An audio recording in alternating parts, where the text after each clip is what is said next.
Welcome, everyone. This is our monthly Q&A from Indie Books, where we talk about preparing a book, publishing a book, promoting a book. And with us is one of our new authors, Leslie Rubin.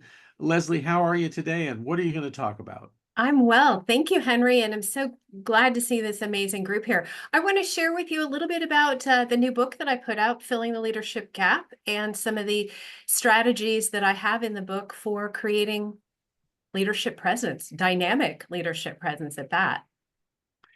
May I share first how we came together? Please. So Leslie is out of the Bay Area, San Francisco Bay Area, and runs a marketing consultancy there.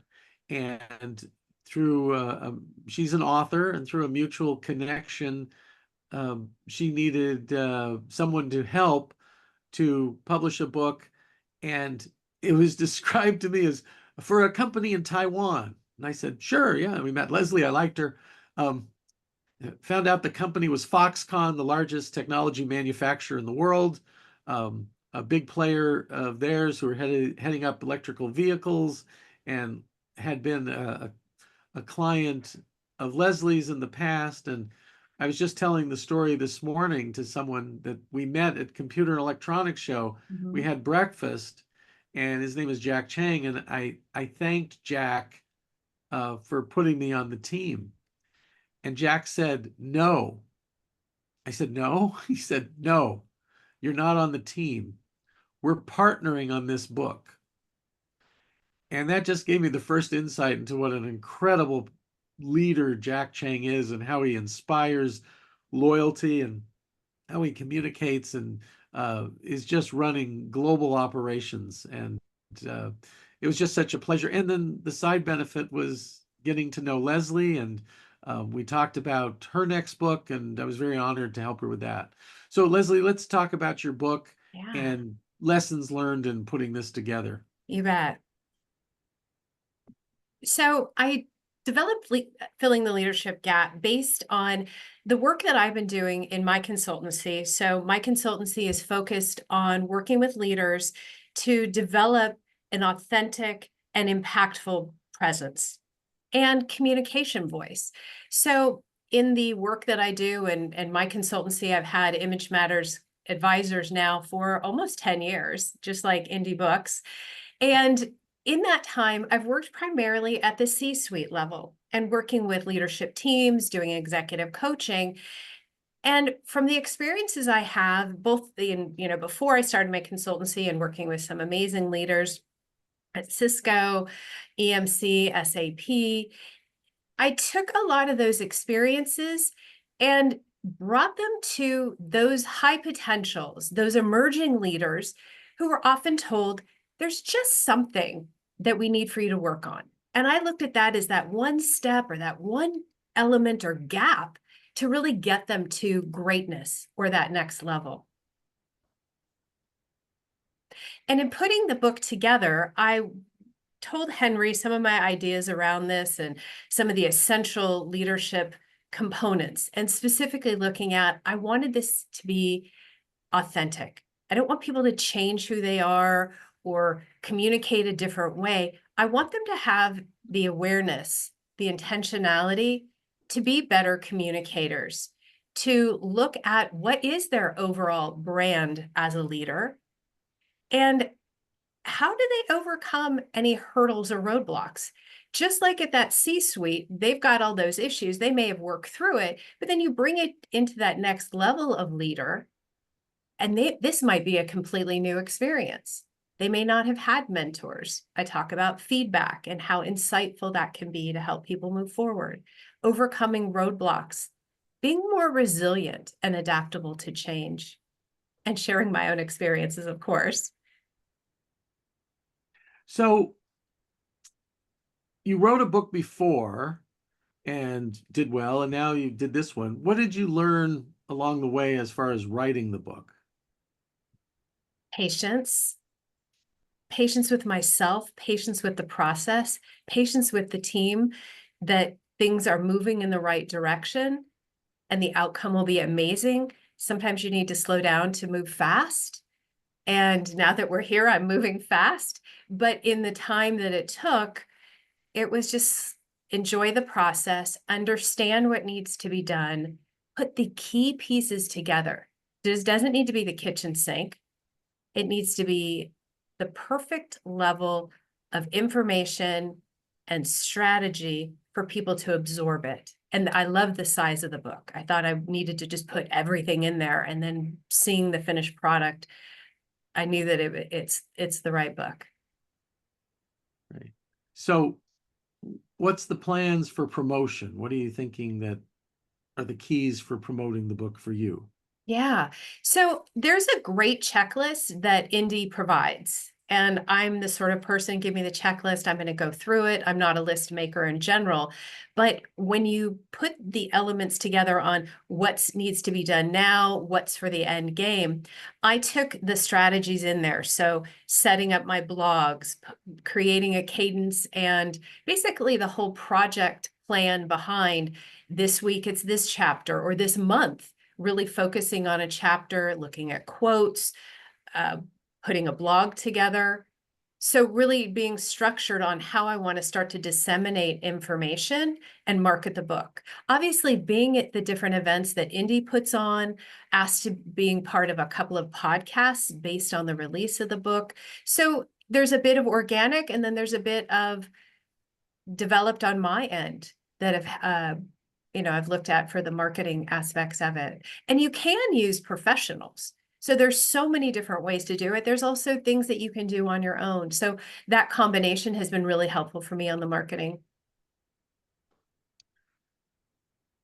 One piece of great advice I got when my book, Marketing with a Book for Agency Owners, came out is to do a calendar. And I did 50 articles I was going to write in my LinkedIn newsletter on a weekly basis. Um, and then the amazing thing was when all 50 were done, I said, oh, I've got to do this again. And Devin and I worked on it. We were a little more strategic on what we were doing, like what events were coming up, and to make sure that we were mentioning different things we were doing, not just being interesting. But it's all part of authority marketing. So, Leslie, you're really great at practicing authority marketing to be an authority, an expert in one little area. And that's what we encourage everybody to think of.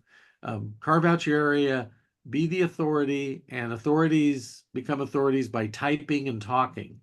The typing is uh, things like LinkedIn newsletters.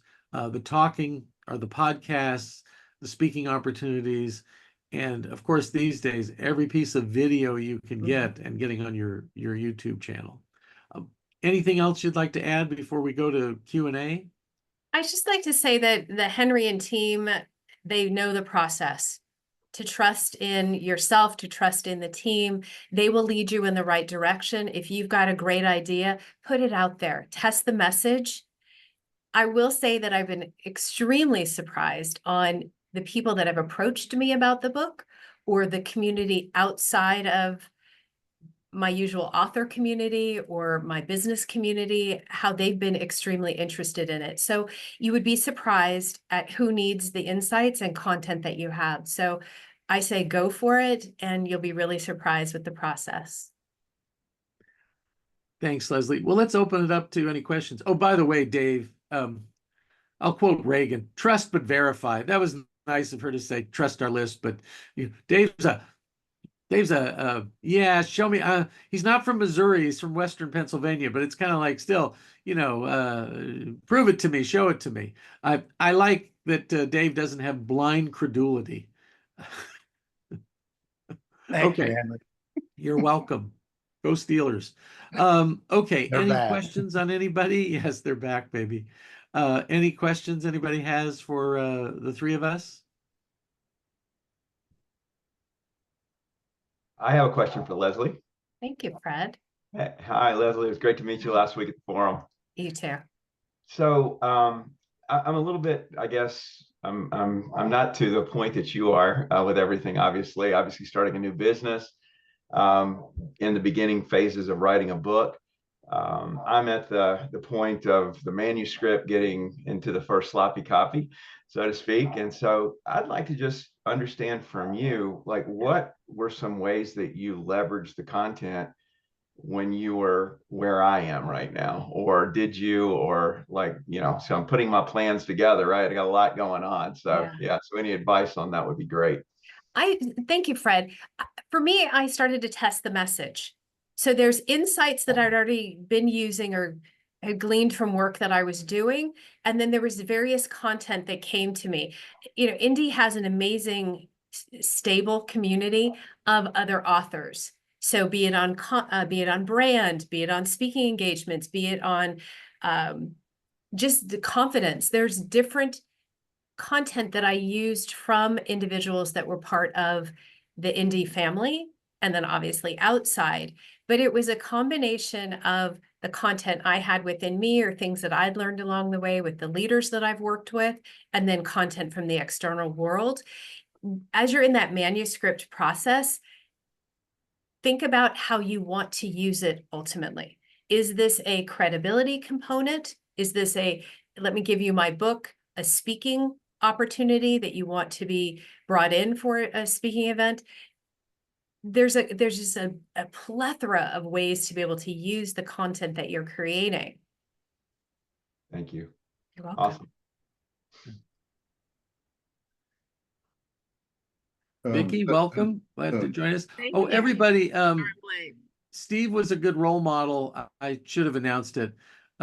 Please put your name and contact information in chat, because the purpose of these calls is also to build a community, because we're not in this book game alone. We've got partners and people we can go to, and we have found that the relationships are the best booster for the book. So, of course, I'm going to do my best for Leslie, but it's other relationships like she made at the forum that can get her in front of audiences, can share the book with a meeting planner. I always say you can't advocate a speaker unless you've heard him speak. Well, we hear each other speak on these calls. So it's something where we know and we can say, oh, I've heard somebody, you might want to take a look at them in planning. So with that, encourage everybody to do it, and ask, does anybody have another question of either I do. Leslie, Devin, or Henry? I Dave? do. Leslie, I got asked this question at a speaking engagement last week. Oh, Sure. Dave, I set you up wrong. Okay. You need to say, hi, I'm Dave Mastovich. I'm the author of, Sorry about and that. ask your question. Hi, I'm Dave Mastovich. I'm author of No Bullshit Marketing. And I got asked this question last week when I was speaking, and it was actually difficult to answer. What's your favorite story from the book? Ooh.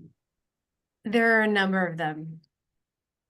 I'll share one that I haven't shared, and this is a little bit in the book, but I was fortunate to work with an amazing leader in John Chambers, this previous CEO of Cisco.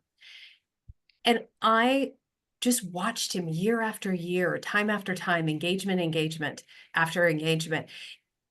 And the way that he connected with people, and I talk about connection and building that network, and it springboards nicely off of what Henry said in terms of the indie community and family and how we support each other.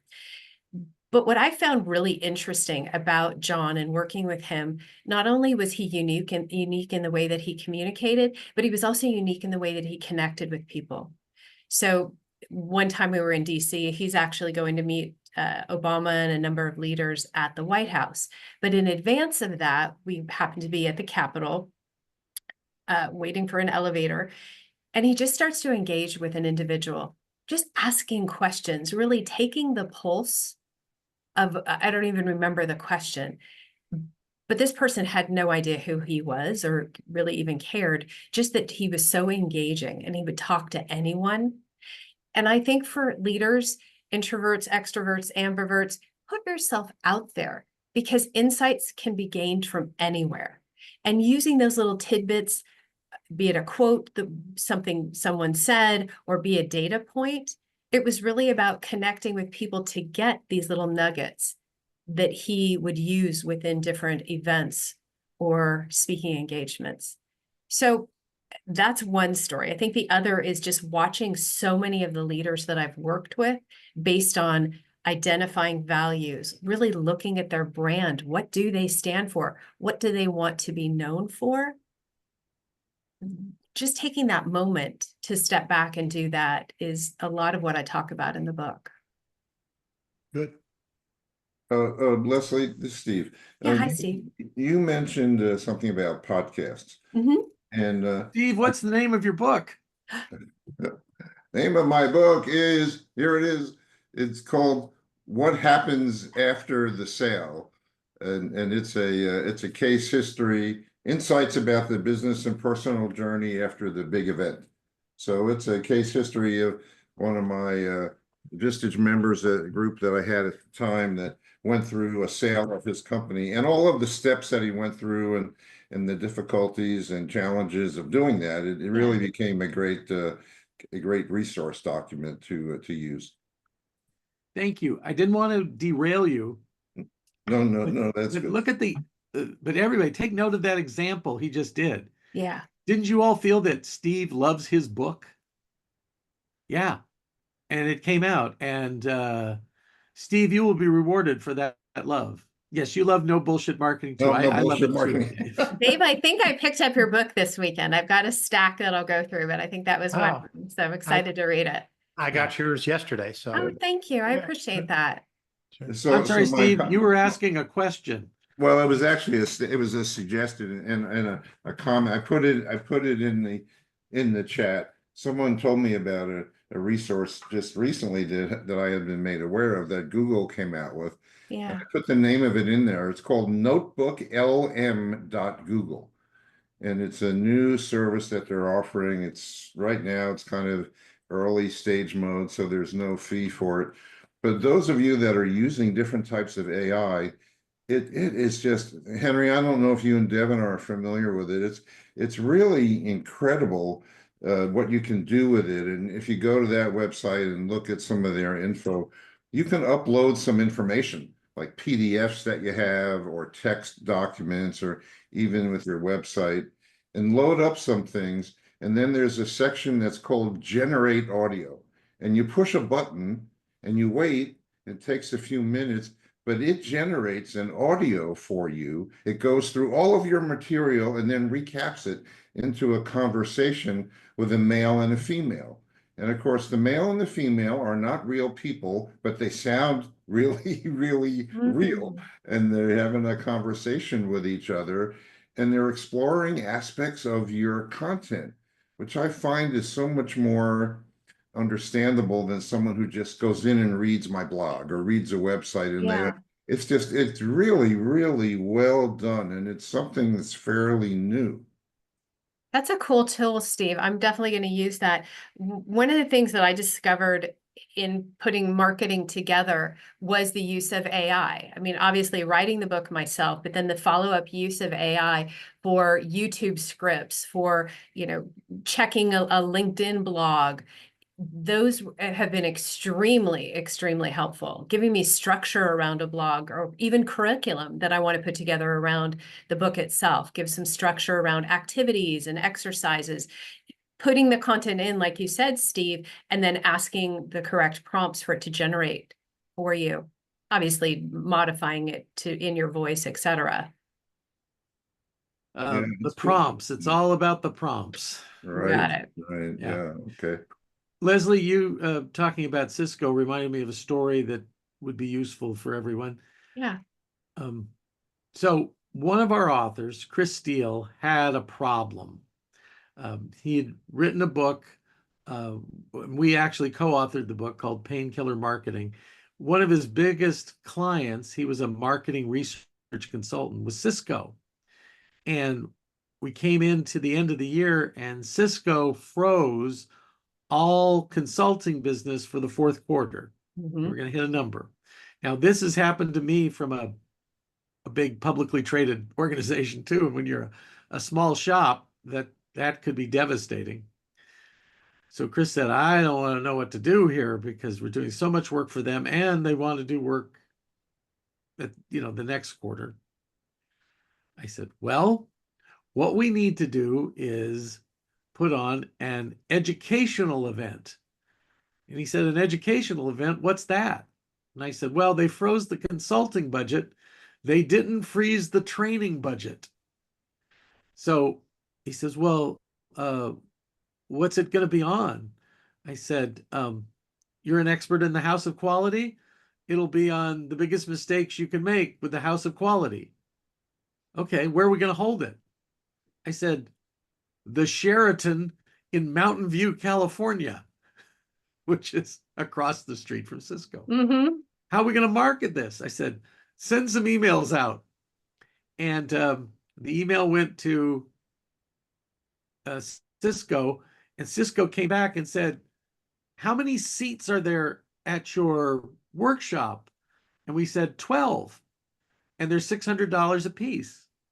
They said, Cisco would like to buy all 12 of the seats, so only Cisco is at the workshop. We paused 3 seconds for dignity. Well, I guess that's great. And they said, and you'll tailor what you talk about Cisco, right? We said, well, of course. So we hold the event, and it's going to be 8 hours with a lunch break. And I said, okay, Chris, I need you to cut your material in half. He says, well, I have so much I can share with them. I said, yeah, your objective is to get them to talk half the time, to brainstorm and talk. This is Vistage. This is the Vistage lesson. You don't talk at the Vistage group. You get a conversation going with the Vistage group.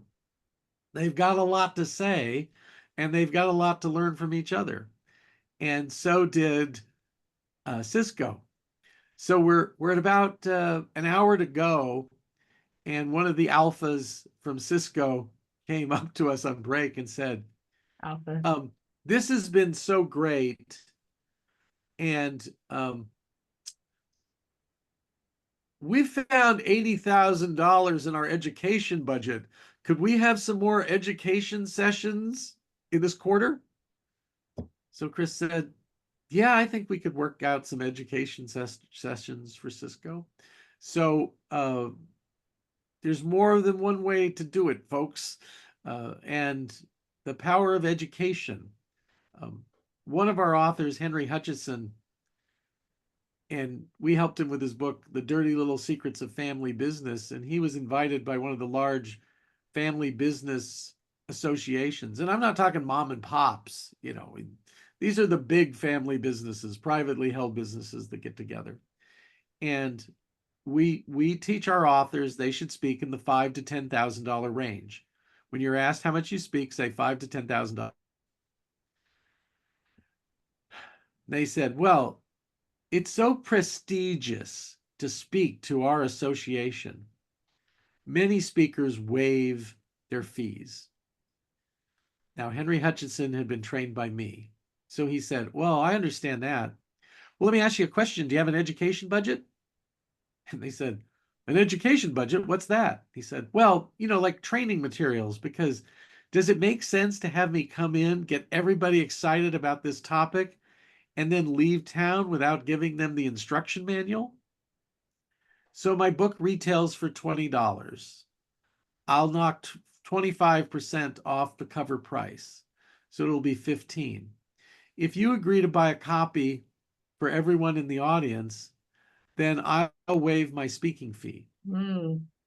They did not pause 3 seconds for dignity. They said, deal. So I left out how many people were in attendance. 1,000. His margin was $10 a book. Devin handled it, just did it. We gave him a check for $10,000 before he stepped on stage. Now, if you go back to the association, the people who made the deal, they went to their leader and said, we just made $10,000 for the organization. So how'd you do that? Well, we got a speaker who speaks for 5,000 to do it pro bono, and we got him to knock $5,000 off his training materials. And they said, good and faithful employees, you have done well. You've served your corporation and association well. So I just wanted to plant those seeds with everybody. Devin heard me give that story for years, and then one day I get a call to speak, and she heard me actually do it. And the people go, oh, well, okay, that makes sense. You also do it even when you're paid. So I was paid 5,000 to go into northern Michigan to the Food Distributors of America, something like that. And I added that, oh, does it make sense to have me come in and work with you and not give you the instruction manual? And I discounted my book to 15. And they said, yeah, there'll be 30 people there, so let's have a copy for all 30. And you add that on. So I want you to be thinking about these things. This is the business you have chosen, to quote The Godfather. This is the business we're in. To have impact and influence, we need to earn the right to be on some of these stages. And now I'm not saying we speak for fee every time. I had Leslie come in to 200 CEOs, and I had her waive her fee last year in advance of the book coming out. We were creating buzz there. Mm-hmm. And a lot of people will note, and Leslie can come back and speak to the Executive Next Practices Institute now. Scott Hamilton, Leslie, contact him. He'd love to have you come back, and now you've got the book. Okay, so we're about running out of time, but I wanted to see, did anyone else have a question before we close? Vicki, what's your question? I'm Vicki Mizell. I'm the author of Love Remembers and A Sister's Love. I teach memory training. I was in New York 2 weeks ago, and I contacted Harvard, the Harvard Club. I sent them information, followed up with them. They wouldn't respond to me once I got home. They sent me kind of a nasty letter and said, we don't charge our members. There was no discussion about, we like memory training, however, would you waive the fee? They just said, we don't charge. So I'm wondering if I can go back to them and say, I'm happy to waive my fee and say what you just said, but do you want me to waive my fee and then you not have an instruction manual? Do you have any connection to Harvard? No, I don't. Screw Harvard, go to Yale and go to the Yale Club. One of our authors is a member, but maybe what you've learned is you could offer it pro bono to something like that. So you got an education. Experience is what we get when we wanted something else. There's a lot of people, I call it the hassle factor, Vicki. I would not go back to them. But there's the NYU Club. There's a lot of clubs in New York. And if you could find a way that it could be a credibility builder for you, I mean, it would be great. When I spoke at Columbia University, my father, the Dutch dairy farmer, said, the real Columbia, Henry? I said, no, the Columbia Record Club, Dad. No, Columbia University. I spoke there. He goes, oh. So it's nice to drop an Ivy League connection or thereabouts in the resume. Your money is going to be in corporations. Yeah. Okay. Your corporation can see an ROI. And if you can demonstrate that you're the speaker to open a meeting strong or close it, and I think memory is the great topic. Mm-hmm. And if you can, if you can make them feel emotional about that, then there are a lot of $5,000 bills out there waiting for you to open or close a meeting with that. And then they're going to put the boring people and some of us authors in the middle and not pay us, but we'll be happy to be on that stage because what it can mean for future things. And I think that's a great reminder, Vicky, good point as far as contacting universities. I did grad work at Penn. I'm close to Berkeley, Haas School, as well as having done some graduate work at Stanford, as well as Columbia. So programs where you've had any level of touch or that's on your LinkedIn or resume, another thing to put on your marketing is alumni associations. Okay, very good. Thank you. Thank you both.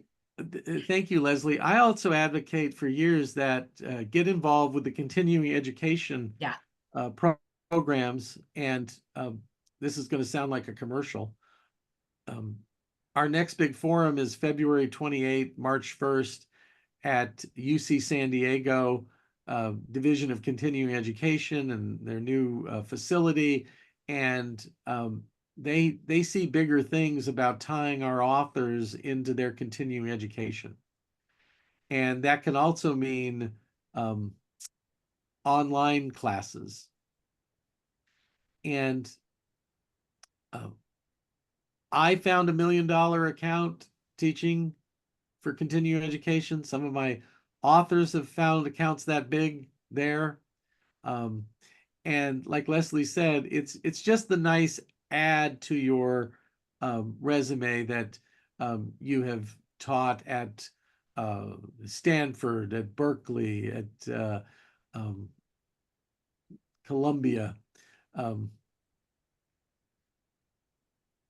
UC San Diego's not bad. Yeah, I did. I Okay. did them 20 years ago. There you go. Yeah. And it's about relationships. Remember, it's not just about the gig and this one payment. It's who can hear you there that can actually book you somewhere else. So I do speak to MBA classes. I've done that. I was in executive education attending at Harvard. And it's just a level up because the professor today said, Henry, we've got a speaker coming in today. I said, oh, that's great. He's the Secretary of Commerce. I said, oh, the Secretary of Commerce of what? He said, the Secretary of Commerce of the United States of America. I thought like, oh, this is a different level of guest lecture here than we get at UC San Diego. So the Secretary of Commerce wanted to get some publicity, so he arranged to give a speech, and then they issued press releases about this speech he gave at Harvard today. Just think about it in your level. Merchandise that talk. You need to, now we've got social media where you put it out and you put all these things, but wherever you speak like that, have something interesting to say about it and where you are. It really builds up your personal brand. Well, I see that's all the time we have for today. I want to thank everybody for coming out, and our next event will be November 5th. The only question I've asked Devin today is, do we have a speaker for November 5th? Then we're going to get one. So everybody, and hope to see you at another one of our Q&As. Bye-bye. Thank you, Henry. Good to see everyone. Bye. Right.